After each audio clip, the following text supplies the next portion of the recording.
Ito yung patunay guys na sobrang yaman ng Pilipinas, sobrang yaman ng tao dito sa Pilipinas. So, nandito ako ngayon sa stockyard guys. Ayan, pakita ko po sa inyo. Grabe, no? Sobrang daming unit. Lahat ng nakikita yung unit guys, for releasing na po yan. So, nandito yung car wash namin. Pakita ko sa inyo. May Montero dito. Destinator, Expander, Destinator. Grabe, lahat ng kulay nandito. Puti, gray, blue, red, and silver. Meron din tayong Expander Cross. Grabe guys, sobrang puno. And kung gusto niyo naman na pang business, meron din tayong L300 dito guys, no? So, grabe, no? So, ayun, sa mga gustong kumuha ng sasakyan dyan, kontakin nyo lang ako sa contact number ko.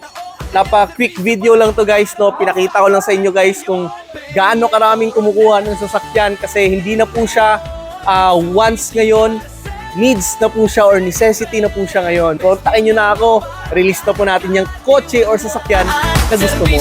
Bye-bye!